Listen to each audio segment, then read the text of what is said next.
Bienvenue à l'émission À la Une de Portneuf du 14 janvier 2025.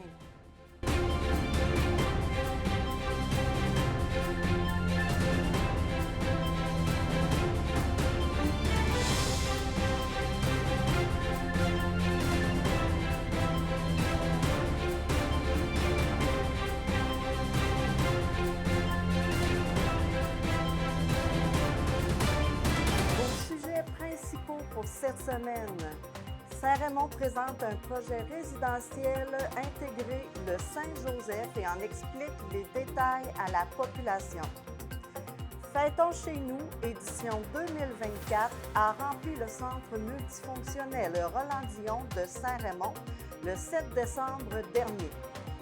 Et deux citoyennes de Portneuf reçoivent la médaille du couronnement du roi Charles III. Les villes de Pont-Rouge et de Saint-Raymond acquièrent conjointement des appareils de protection respiratoire isolants autonomes. Lancement du projet pour la reconquête du fort Jacques-Cartier de Cap-Santé en novembre dernier. Lancement de l'édition 2025 du défi Château de neige dans la région de la capitale nationale. Le Centre provincial d'expertise en énergie biomasse Desjardins reçoit une aide financière du gouvernement du Québec pour un total de 1,2 million de dollars. Le 10 décembre dernier, une présentation publique sur le projet résidentiel intégré le Saint-Joseph a eu lieu à Saint-Raymond. Le maire, M. Claude Duplain, a expliqué les particularités de la loi provinciale 103 pour la gestion de la densité des villes, ce que cela implique pour la MRC de Portneuf. Il a souligné que le plan des 15 prochaines années inclut un aménagement de logements qui s'intégreront dans la communauté qui est serrée de Saint-Raymond. Pour bien comprendre le pourquoi de ce projet, il faut aussi se mettre dans la peau du conseil municipal. Le conseil municipal, quand il est arrivé en place, dans le milieu urbain, il nous restait environ 12 terrains environ à vendre. Comme à Saint-Raymond, on vend environ 100 terrains par année.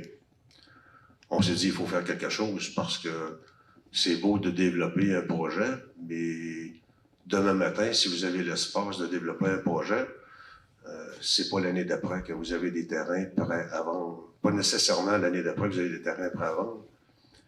Et si c'est un projet d'appartement, c'est surtout pas l'année d'après que vous êtes prêt à louer un appartement. Il y a beaucoup de préparatifs à faire. Avant, quand on voulait dézoner une place, c'était facile. On avait un rang, quelqu'un voulait faire un développement, 5, 6, 7 maisons, on faisait une nouvelle rue, ça fonctionnait. On avait, quand c'était sur un terrain agricole, on avait demandé à la CPTAQ de dézoner le terrain. Okay? Puis quand on demandait à la CPTAQ de dézoner un terrain, il fallait prouver, en gros, qu'il n'y avait pas d'autre espace que ça et qu'on pouvait se permettre de dézoner. Maintenant, avec la loi 103, ça se passe un peu de la même manière, sauf que là, on est obligé de passer par la MRC. Okay? Et c'est la MRC qui va faire la demande à la CPTAQ. Et comme la ville, fallait qu'elle prouve qu'elle n'a plus d'espace dans sa ville, la MRC, il faut qu'elle prouve maintenant qu'elle n'a plus d'espace dans la MRC. Fait qu'imaginez-vous le contexte, juste pour vous compter, que, exemple à Saint-Uribe, peut-être vous connaissez tous Saint-Uribe, qui voulait faire un développement de 30 habitations, okay? Parce eux autres avaient 0 terrain. Et c'est une place où le monde voulait aller rester, bien la CPTAQ a refusé. Pourquoi?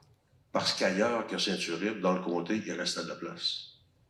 Monsieur Jean-François Sabourin, urbaniste de l'UMQ, a également pris la parole pour rassurer les citoyens sur l'écoute de leurs préoccupations. Donc, le projet en tant que tel, vous voyez, il se localise sur les terrains ici. Il y a le projet de faire un échange de terrain avec la ville. Donc, vous allez voir, le lotissement va encore un petit peu changer. La partie qui est sur le bord de la rivière serait cédée à la ville en contrepartie d'une superficie équivalente. Donc, vous avez 174 unités résidentielles. On calcule autour de 92 logements à l'hectare. Donc, c'est ça la mesure qui est utilisée habituellement. C'est une densité qui est conséquente, mais qui n'est pas démesurée par rapport à ce qu'on peut voir ailleurs au Québec. 11 bâtiments qui sont visés. Vous voyez des tailles qui sont variées. On va voir comment ils sont disposés. Il y a une logique aussi, peut-être une de nos recommandations aussi, d'avoir une variation dans les tailles des bâtiments. Pour c'est ça, offrir différentes typologies de logements, répondre à différents besoins de la population et tout ça. Pour rappeler, l'idée, c'est beaucoup de répondre aux besoins des personnes seules, là, des logements de ménage. Donc, déjà à ce niveau-là, si on considère que ce pas tous les ménages qui sont composés d'une seule personne, ça fait un équilibre là-dessus. Aussi, évidemment, dans ce genre de projet-là, l'insertion, l'arrimage avec les milieux existants est une préoccupation évidemment très importante. C'est pour ça que de notre côté, on avait certaines recommandations de plantation, de végétalisation des abords. On peut le voir un peu ici, là, mais il y a des plantations qui sont prévues un petit peu partout le long des bords du terrain, mais pas seulement, un peu partout aussi. Donc, on arrive à la période d'échange. La période d'échange, évidemment, ce qu'on souhaite voir, ça serait quoi les facteurs de succès d'un développement sur le site, ou voir un peu qu'est-ce qui permettrait d'assurer une intégration harmonieuse dans le site pour justement répondre aux enjeux de création de logements, mais en tenant compte du milieu. On ne pourra pas répondre à toutes les questions, mais on va pouvoir probablement répondre à toutes. Excusez-moi, l'inverse. On ne pourra pas répondre à tout l'ensemble des questions. Des fois, ça peut être un peu technique, un peu pointu, mais on va essayer de répondre le plus possible, au moins sur le plan technique, au plus possible.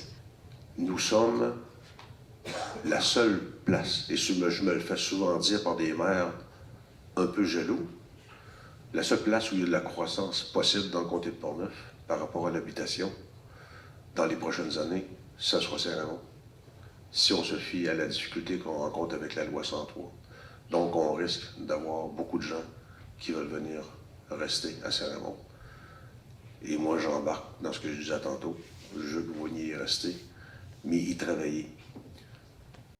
Lors de la séance régulière du Conseil de ville de Saint-Raymond du 13 janvier 2025, de nombreuses questions ont été soulevées suite à cette consultation publique. Le maire a réitéré son engagement à écouter les citoyens et à intégrer leurs propositions dans le projet. Je suis ici pour vous dire, puis je ne suis pas le seul à avoir cette opinion-là, par rapport au projet le Saint-Joseph. J'ai perçu un manque de transparence dans la diffusion de l'enregistrement vidéo de la consultation du projet qu'on a eu dernièrement. La Ville a choisi, à mon avis, d'éviter la captation sous prétexte de vie privée, alors que l'objectif même de la consultation publique efficace, d'une consultation publique efficace, doit mettre en valeur toutes les contributions des acteurs concernés. La confidentialité absolue n'est généralement pas garantie dans le cadre d'une consultation publique. Suite aux commentaires, je reviens à la question, suite aux commentaires et aux questions des citoyens et citoyennes, en tenant compte des différentes perspectives, avez-vous déjà identifié des problèmes potentiellement négatifs par rapport à l'ampleur du projet? Et si oui, allez-vous encore analyser et remanier la demande du promoteur ou mettre un arrêt aux procédures? Cette consultation publique-là, je voudrais juste qu'on fasse une définition aussi sur le mot transparence. Parce qu'on prend le mot transparence, il faudrait définir, j'aimerais ça que vous me définissiez c'est quoi la transparence. Vous avez un projet qu'un promoteur nous a amené à Saint-Raymond. Okay? Il nous a décrit son projet. Nous lui avons dit que le premier projet qu'il avait présenté nous intéressait plus ou moins. Il est reparti avec son bagage et est venu nous représenter un autre projet. ce projet-là nous intéressait, on le trouvait mieux. Et nous avons une urbaniste et nous avons engagé aussi l'UMQ, qui sont habitués dans ce genre de projet-là. Nous, ce qui nous faisait poser des questions, c'est le premier projet de ce genre à Saint-Raymond. Tout de suite, en partant, ce qu'on a dit à l'entrepreneur, c'est que nous, à Saint-Raymond, on fait preuve de transparence et on travaille avec nos citoyens. Donc, tout de suite, en partant, on a dit qu'on ne fera pas ce projet-là sans acceptation sociale des citoyens. Donc, nous avons travaillé le projet à ses tout débuts. C'est de Mme Patricia Laferrière. Elle me dit « Bonjour, je remarque sur un site Facebook au Lac-Sept-Îles qu'il y a une pétition qui circule pour s'objecter au grand projet d'un terrain de la rue Saint-Joseph, soit les 174 logements qui seront construits. Dans un premier temps, je crois qu'il vous faudra rassurer les citoyens pour qu'ils arrêtent leurs hypothèses face à ce projet et deuxièmement, dire combien de temps environ ces constructions pourraient durer. Merci. » En fait, c'est toutes des informations qu'on va donner à la population quand on va avoir ces informations-là. Tu sais, des fois, la transparence nous cause un peu des problèmes parce que là, c'est à partir du début qu'on a voulu inclure les gens dans notre projet. OK? Les gens nous ont posé des questions et on va répondre à ces questions-là. Mais on avait des réponses sur la faisabilité du projet préliminaire qui nous a été présenté. Tu sais, on a parlé de fond de rivière. Avant de faire une construction, ben, il va falloir qu'il y ait des tests de sol et qu'il y ait toutes les précautions prises. Même l'entrepreneur n'ira pas construire un bâtiment si le sol est instable. Et le propriétaire, présentement, n'a pas fait aujourd'hui les tests de sol. Et je le comprends, parce que pourquoi faire des tests de sol quand on lui a dit que la priorité, c'est l'acceptabilité sociale de notre projet? Okay? Bon, on travaille présentement sur l'acceptabilité sociale. Et toutes ces réponses-là vont être répondues avant la construction. Et je dis aux gens, la journée où on va donner l'approbation pour ce projet-là, moi, je peux facilement m'engager justement à faire une autre consultation, puis les gens qui veulent savoir tout de long en large, ce ne sera pas là, le sauront. Ça, j'ai aucun problème avec ça. Ça fait partie de la transparence qu'on a fait. Fêtons chez nous, édition 2024, d'hier à aujourd'hui, a été un franc succès. Les bénévoles de ce spectacle ont amassé 4 000 $ qui a été redonné à la communauté. Notez que le spectacle d'hier à aujourd'hui a rempli le centre multifonctionnel Roland-Dion de Saint-Raymond en vendant plus de 446 billets. La première partie a permis de voyager dans le temps et la deuxième partie aussi a permis à tous de revivre la soirée canadienne avec un Louis Bilodeau, M. Philippe Gasse. Toujours, je rêve d'un grand Noël d'amour, un grand Noël venu du ciel, un grand Noël d'amour. Je cherche ça depuis toujours. Je rêve d'un grand Noël d'amour, un grand Noël venu du ciel. Un grand Noël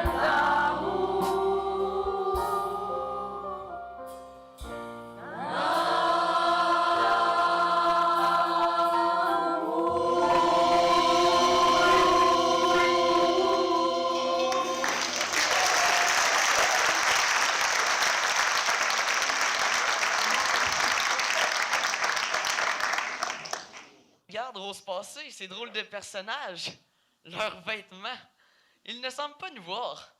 En quelle année sommes-nous? À voir tous ces personnages, meubles, moi je te dirais, année 1900. Année 1900! Retournons à l'intérieur de l'armoire. Non, mais c'est vrai que c'est le fun d'entendre parce que durant le temps que vous avez conté votre histoire, il y en a qui ont rencontré 3-4 personnes là, durant ce temps-là. C'est fou, pareil. C'est plus la même vitesse aujourd'hui. Puis ça valait la peine après 2 ans de rester 58 ans ensemble. Mais c'est pas fini, là. Vous en avez encore pour 10-12 ans. Facile, encore. Ben, c'est que Mme Barrette est restée belle femme. Là. Faites attention à vous, là. Madame Barrette, encore une fois, merci beaucoup. Il est trop tard pour, il est trop tard pour changer, OK? Dans la municipalité de Portneuf, le dimanche 8 décembre dernier, M. Joël Godin, député de Portneuf-Jacques-Cartier, a remis à 2 citoyennes une médaille du couronnement du roi Charles III pour leur engagement remarquable dans leur communauté. C'est une distinction commémorative spéciale conçue pour honorer des Canadiens et Canadiennes qui ont contribué de manière significative dans leur communauté. Alors, félicitations à Mme Christina Fortin-Ménard pour son implication dans le projet Défi Pissenlit et aussi à Mme Diane Durand pour son dévouement au sein de la Société Saint-Vincent-de-Paul Portneuf. Les villes de Pont-Rouge et de Saint-Raymond ont acquis des appareils de protection respiratoire isolants autonomes au nombre de 48 appareils. Ils ont pu offrir à leurs services d'incendie respectifs du matériel de grande qualité tout en réduisant l'investissement de chacune des villes à cet achat. C'est au total une économie de 75 000 $ qui a été faite grâce à cette procédure. C'est donc 48 appareils et 128 cylindres respirables qui ont été achetés pour la soixantaine de pompiers et pompières des 2 services. La MRC de Portneuf a annoncé qu'elle va faire la reconquête du fort Jacques-Cartier à Cap-Santé. Lors de la conférence de presse, les maires présents et le préfet ont souligné la vision future de cet investissement majeur dans la région. Ils désirent créer une institution muséale au manoir Alsop dans les prochaines années. Le projet va créer un centre de recherche, de conservation et d'interprétation dédié à l'archéologie et à l'histoire régionale. Il sera ouvert au grand public. C'est depuis 1978 que le ministère de la Culture et des Communications a classé le fort Jacques-Cartier et le manoir Alsop comme un site patrimonial. Le coût total du projet de la reconquête du fort Jacques-Cartier est de 2 191 394.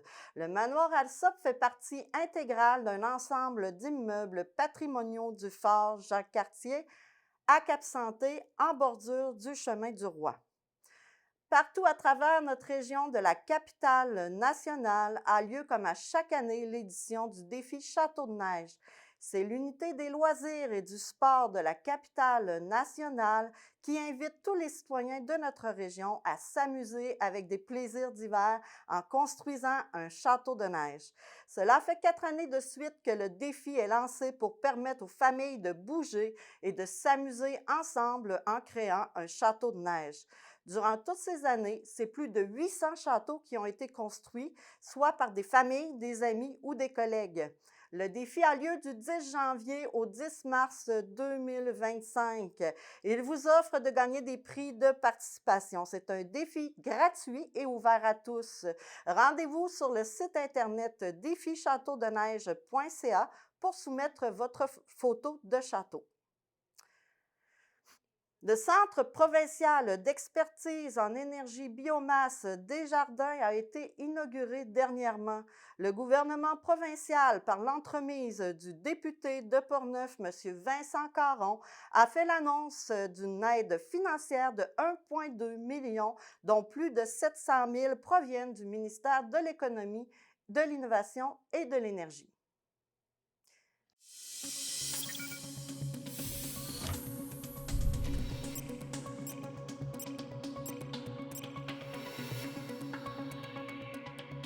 Un avis public a été lancé par les autorités provinciales concernant la propagation des cas de rougeole. Nous avons à ce jour 11 cas au Québec. Cette maladie est très contagieuse et ce même sans contact direct. On vous invite donc à redoubler de prudence. Une autre activité portneuvoise annonce ce retour, soit celle du Relais pour la vie Portneuf, ayant pour cause la Société canadienne du cancer. Déjà, en ce moment, c'est 8 équipes qui se sont inscrites. L'activité aura lieu le 14 juin de 18h à minuit au parc de Donnacona, au 300 rue de l'Église. Inscrivez-vous dès maintenant ou si vous avez besoin d'informations, je vous invite à communiquer avec eux par courriel. Pour tous les employeurs de la région, il est temps de vous inscrire au Salon de l'emploi de Portneuf 2025. C'est un événement annuel prisé par les employeurs. C'est un événement annuel prisé par les employeurs et les gens qui sont à la recherche d'emploi. Le Salon de l'emploi de Portneuf a lieu le jeudi 20 mars de 14h à 19h à la Maison des Générations de Cap-Santé au 12 rue d'Éry. Ce salon contribue activement à l'essor économique de notre territoire. Réservez votre place dès maintenant. En ce moment même, les citoyens et citoyennes de Portneuf peuvent s'inscrire au programme Accès Loisirs. Ce programme de la MRC permet à tous d'avoir accès à des activités sportives, culturelles et de plein air. Tous ceux qui ont un revenu familial répondent aux critères, vous pouvez vous inscrire. Les inscriptions ont lieu à différentes dates dans chacune des municipalités. Je vous invite donc à vous renseigner auprès de votre municipalité. Le HALO, l'organisme d'entraide communautaire de Portneuf, recherche présentement des gens qui ont contribué au succès de l'organisme pendant ses 40 ans d'existence qui vont être fêtés cette année. Le HALO a été fondé en 1985. Vous êtes ou vous connaissez une de ces personnes, communiquez avec Mme Francine Bouchard. Ça bouge cet hiver à Rivière-à-Pierre pour les amateurs de ski de fond. Vous avez accès dès maintenant à un sentier de ski de fond banalisé qui totalise 17 km, soit 10 km en milieu naturel et 7 sur un lac sécuritairement. Pour vous rendre à l'entrée de la piste, vous pouvez le faire par la rue Bouchard. L'entretien est fait par des bénévoles, donc on vous invite à faire attention à ce milieu naturel. Dans la ville de Donnacona, du 20 au 24 janvier, ce sera le moment de vous inscrire pour toutes les activités qui auront lieu lors de la semaine de relâche du 3 au 7 mars. La ville vous offre aussi 2 formations qui sont très populaires chaque année, soit celle de gardien averti et prêt à rester seul. Rendez-vous sur ville-de-donnacona.com pour votre inscription ou pour connaître toutes les activités de la ville. Depuis un certain temps, à la Maison de la culture Georges-Hébert Germain existe une activité amateur mensuelle micro ouvert. C'est une occasion unique pour les artistes locaux et les amateurs de se faire connaître. La prochaine a lieu samedi le 25 janvier de 13h30 à 16h. C'est donc à la Maison Georges-Hébert Germain au 270 rue Notre-Dame à Donnacona. L'entrée est libre. Dans la ville de Saint-Raymond a lieu à la verrière du Centre multifonctionnel Roland-Dion l'exposition des arts avec Annie Muller qui s'appelle L'envol de l'âme. Le vernissage a lieu le dimanche 19 janvier de 14h à 16h et l'exposition va se terminer le 16 mars. Samedi, le 25 janvier, a lieu l'événement Marais des Neiges à Neuville. Cette activité extérieure a lieu au Marais Léon Provencher, une réserve naturelle dans la région de Portneuf, située au 115 rue des Îlets à Neuville. Lors de ce samedi, sur place, vous pourrez cheminer à travers un sentier lumineux. Il y aura une animation sur place, un rallye familial et un food truck. L'accès est gratuit. C'est un moment pour vous de connaître cette splendide réserve naturelle à seulement 30 minutes de Québec. La ville de Pont-Rouge annonce l'ouverture officielle des candidatures pour le festival Vacances en spectacle édition 2025. Vous êtes invité à faire parvenir votre candidature par courriel. Le Festiglace approche dans la ville de Pont-Rouge. C'est un festival d'escalade de glace et de plein air hivernal qui aura lieu du 19 au 23 février. Le tout a lieu au 700 chemin du Bois de l'Aille. Sur le portail cliqueportneuf.tv, cette semaine, vous avez l'émission Entre nous avec Arroy qui vous présente la propriétaire de Point de vue de Sainte-Marthe-des-Carrières. Vous avez M. Carole Gagnon qui vous présente ses passions et une toute nouvelle émission, Souvenirs de la MRC de Portneuf, va être présentée pour vous. Alors, merci tout le monde d'avoir été présent à la une de la MRC de Portneuf. Je vous invite à vous rendre sur le portail cliqueportneuf.tv. Communiquez avec nous si vous avez des informations que vous voulez qu'on parle, soit par téléphone 418-208-6983 ou par courriel. Alors, merci tout le monde d'avoir été présent et on se revoit la semaine prochaine.